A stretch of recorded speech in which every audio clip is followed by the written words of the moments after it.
ekofaktual ya, artefak, ekofak ya, ekofaktual, artefaktual dan feature dari peradaban-peradaban sejak abad ke-10 Masehi, Katwang. Maka makam utama di sini bernama Mbah Singopadu yang berasal dari Singosari atau para kesatria Singosari.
Assalamualaikum warahmatullahi wabarakatuh.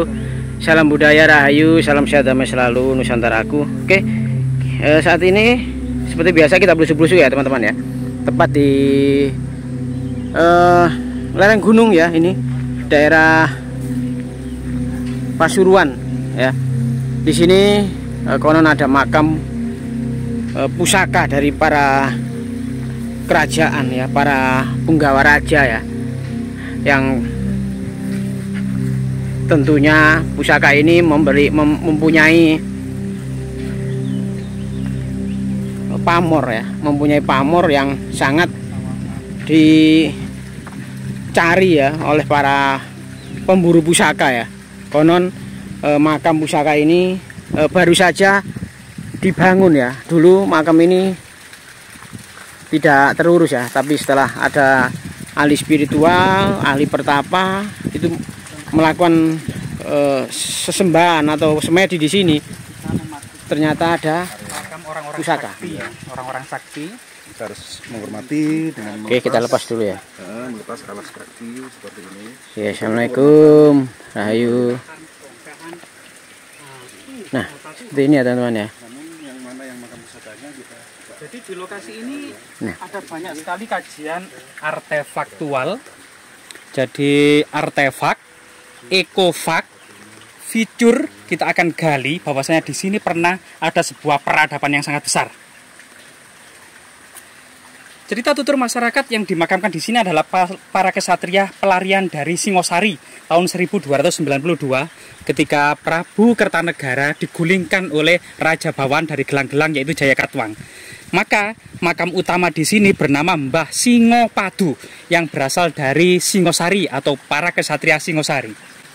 Bukan sebuah legenda karena memang sejak masa Singosari itu banyak para keturunan bangsawan Singosari, keluarga raja, para pangeran yang menggunakan gelar-gelar hewan seperti banyak kapuk, Singosari ya, ini Singopadu, kemudian Gajah Pagon, Gajah Mada, Kebo Anabrang. Nah, ini Mahesa Anabrang, Lembu Ireng. Nah, Lembu Suro. Nah, ini merupakan nama-nama hewan yang masih keturunan darah raja. Begitu juga di sini Singopadu. Nah, ini. Jadi ini diduga makam-makam bangsawan Singosari. Kita juga belum tahu agamanya ya, apakah memang benar-benar agamanya sudah Islam atau masih agama kuno. Karena pada dasarnya, jadi netizen ini juga banyak yang kurang tahu. Pada masa kerajaan Majapahit yang didominasi oleh agama Hindu dan Buddha, kira-kira kemudian apakah semuanya kemudian ngaben atau dibakar? Ya, dalam catatan Yin Ye Senglang, Mahuan bersama Cheng Ho mendatangi Majapahit mencatat secara detail bahwasanya kalau golongan rakyat biasa itu memang tidak di Ngaben. Ada beberapa yang dilakukan, misalnya larung di sungai atau di laut, atau kemudian dimakamkan atau dikubur, atau kemudian ditaruh di gunung, ya, ditaruh di gunung atau di tebing-tebing sebagaimana pemakaman ala Toraja. Di Bali juga ada. Jadi sebenarnya di Majapahit itu memang ada makam kuno, ya, wajar. Biasanya itu arah orientasinya adalah barat timur. Nah, barat timur. Nah, ini. Sedangkan di sini memang orientasinya itu bermacam-macam di sini. Tapi kebanyakan memang utara selatan. Nah, tempat makam ini memang berada di pinggir Sungai Benggolo yang banyak menyimpan jejak-jejak artefaktual, ekofaktual, ya, artefak, ekofaktual, artefaktual dan feature dari peradaban-peradaban sejak abad ke-10 Masehi, masa Empu Sendok, masa Raja Airlangga, masa Kadiri, masa Singosari maupun masa Kerajaan Majapahit, seperti Gua Urung-Urung, Gua Gembyang, Gua Putih. Bahkan banyak juga beberapa prasasti yang ditemukan di area ini, misalnya prasasti Njiu tahun 1486 Masehi. Jadi lokasi ini ternyata memang sangat-sangat bersejarah. Bahkan ada beberapa goa yang menurut cerita tutur masyarakat merupakan semacam pertapaan dari yang dimakamkan di sini, yang ada di sana. Kemudian tak suatu sebab apa, sekitar tahun 1960 sampai 1990 ini ditutup oleh warga dan saat ini digali kembali.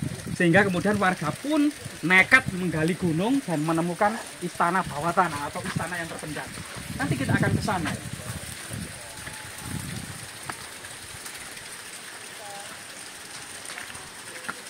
Saat ini memang sudah sore sehingga menunjukkan seperti ini teman-teman, ya.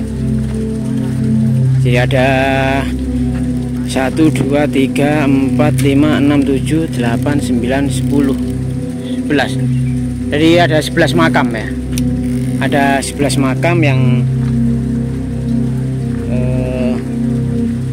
ada di kompleks ini, ya. Di kompleks ladang warga yang baru saja diresmikan, ya, atau dibangun, ya, oleh para pecinta ataupun para peduli, ya, para komunitas dari budaya, dari komunitas agama, ya.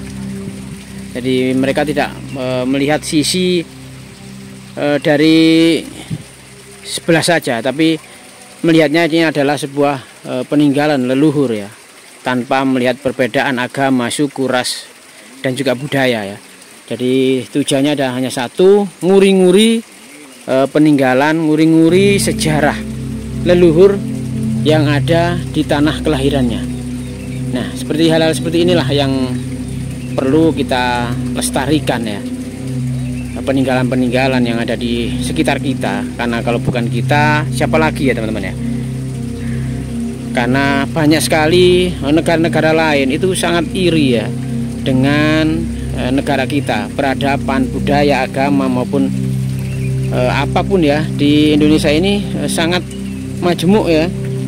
Jadi bermacam-macam suku, bangsa, bahasa, agama, tapi kita bisa bersatu atas nama Nusantara Indonesia Raya.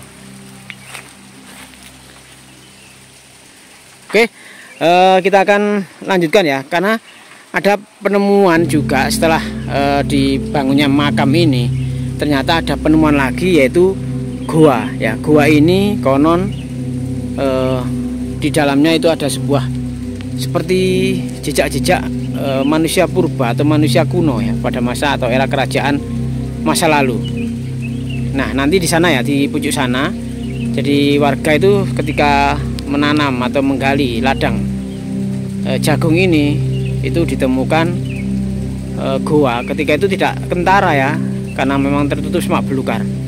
Namun ketika digali, ketika di lubang yang ada itu di istilahnya disisihkan, ternyata ada goa yang seperti di dalamnya itu ada bekas dari peradaban atau jejak-jejak kehidupan pada masa lalu kerajaannya. Oke, jangan lupa tetap ikuti channel ini ya, karena di video selanjutnya kita akan review goa itu seperti apa. Konon di dalamnya itu sangat megah dan sangat eman ya sekali kalau terlewatkan nanti ya. Tetap ikuti channel ini, jangan lupa like, subscribe, dan share, dan isi komentarnya ya, agar channel ini bisa tetap terus berkarya dan berkembang lebih baik lagi ke depannya. Oke, saya doakan semuanya bisa berkarya, bisa hidup lebih bermakna, sehat selalu, damailah Nusantaraku tercinta. Wassalamualaikum warahmatullahi wabarakatuh.